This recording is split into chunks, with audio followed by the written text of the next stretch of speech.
లంచాలు ఇస్తలేవు, మనకు దానిస్తలేవు. మా ఇంట్లో నా కొడుకు నాకు ఇల్లు కూలిపోయి కిరాయికున్నా. ఏం పేరు? కాలపల్లి యాదమ్మ. ఇల్లు రాలే ఇప్పుడు నీకు? ఇల్లు రాలే.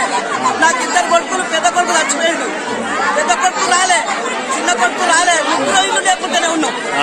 లంచాలతో నడుస్తుంది. మేము లంచాలు ఇస్తలేవు, మాకు ఇల్లు రానిస్తలేరు. ఆ ఇల్లు ఎవరు తింటారో మాకు ఇల్లు లేదు.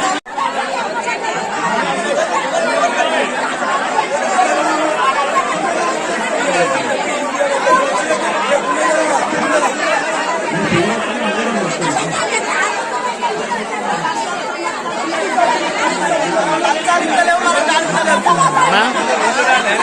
మా ఇంట్లో నా కొడుకు నాకు ఇల్లు కూలిపోయి కిరాయికున్నా. ఏం పేరు? కాలపల్లి యాదమ్మ. ఇల్లు రాలే ఇప్పుడు నీకు? ఇల్లు రాలే. నాకు ఇద్దరు కొడుకులు, పెద్ద కొడుకు చచ్చిపోయాడు, పెద్ద కొడుకు రాలే, చిన్న కొడుకు రాలే. ముగ్గురు ఇల్లు లేకుండానే ఉన్నాం. లంచాలతో నడుస్తుంది. మేము లంచాలు ఇస్తలేవు, మాకు ఇల్లు రానిస్తలేరు. ఆ ఇల్లు ఎవరు తింటారో మాకు ఇల్లు లేదు.